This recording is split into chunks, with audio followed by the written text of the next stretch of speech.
Day24/7 news కు స్వాగతం. YCP ప్రభుత్వంపై ప్రకాశం మాజీ లీగల్ సెల్ అధ్యక్షులు పరిటాల సురేష్ ఫైర్ అయ్యారు. ప్రకాశం జిల్లా దొనకొండ మండలం గంగదేవుపల్లిలో ప్రతి పల్లెకు ప్రజాయాత్ర కార్యక్రమం నిర్వహించారు. ఈ సందర్భంగా సురేష్ మాట్లాడుతూ రాష్ట్రంలో వైసీపీ ప్రభుత్వం అధికారంలోకి వచ్చిన తర్వాత రైతులు అప్పుల ఊబిలో కూరుకుపోయారని సంచలన వ్యాఖ్యలు చేశారు. టీడీపీ హయాంలో రైతులకు సబ్సిడీలు ఇచ్చి ఎంతో మందిని ఆదుకుందని, వైసీపీ ప్రభుత్వం రైతులను ఇబ్బంది పెట్టడమే ధ్యేయంగా పెట్టుకుందని ఫైర్ అయ్యారు.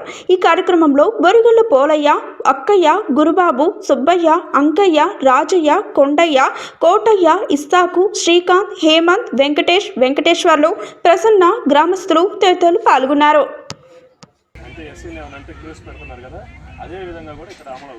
కాబట్టి మీ అందరూ బీసీలు ప్రమాణంగా ఉండాలన్నా బీసీలు ప్రభుత్వం తెలుగుదేశం పార్టీ అధికారంలోకి వస్తే తప్ప లేకపోతే ఈ రాష్ట్రంలో బీసీలు ఆదుకునే ఒక నారా చంద్రబాబు నాయుడు.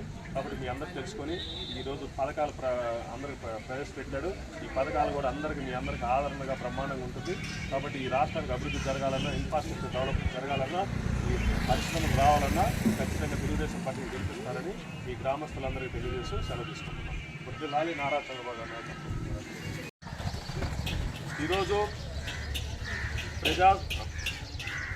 ఈరోజు మనం ప్రజాయాత్రలో భాగంగా ఈరోజు దొనకొండ మండలం గంగదేవపల్లి గ్రామానికి ఇచ్చేస్తున్నాం. ఈ రాష్ట్రంలో వైసీపీ అధికారంలోకి వచ్చిన తర్వాత ధరలు విపరీతంగా పెంచడంతో పాటు ఈ రాష్ట్రాన్ని కొల్లగొట్టి ఈ రాష్ట్రంలో పేద ప్రజలు బతకడాన్ని లేకుండా అక్రమ కేసులు పెట్టి ఈ దేశంలో ఆంధ్రప్రదేశ్లో ఒక దోషేసిన జగన్మోహన్ రెడ్డి ఈ రాష్ట్రాన్ని పరిపాలించి అర్హత కోల్పోయాడు, హక్కు కోల్పోయాడు. ఎందుకంటే ఈ ఆంధ్రప్రదేశ్ ఒక విభజన తర్వాత ఏర్పడిన తర్వాత ఈ రాష్ట్రాన్ని బ్రహ్మాండంగా అమరావతి నిర్మాణం చేపట్టడం ఈ రాష్ట్ర భవిష్యత్తు పునాది వేయాల్సిన బాధ్యత. అలాంటి రాష్ట్రంలో ఏ ఒక్కటి చేయకుండా పేద ప్రజల మీద ఇబ్బంది పెడుతూ బీసీల మీద లెక్కలేందనగా చేస్తూ బడుగు బలహీన వర్గాలను ఇబ్బంది పెట్టిన ధ్యేయంగా పనిచేశారు. నిన్న మొన్న తీసుకుంటే ఎక్కడ పెట్టిన కొట్టడాలు, తిట్టడాలు రాష్ట్రంలో బీసీల యొక్క సోదర భాగం వ్యవస్థగా తయారైందంటే అత్యంత చూస్తూనే ఉన్నాం.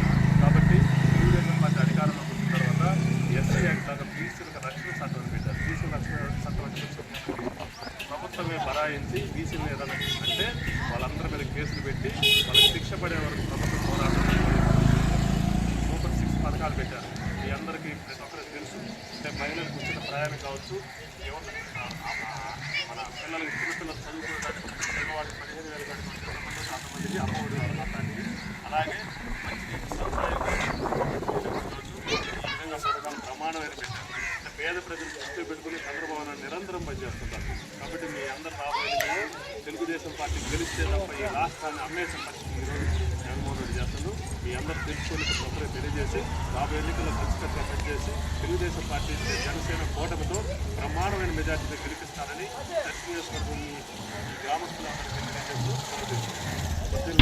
ఇలాంటి మరిన్ని అప్డేట్స్ కోసం Day24/7 న్యూస్ ఛానల్ని సబ్స్క్రైబ్ చేసుకోండి.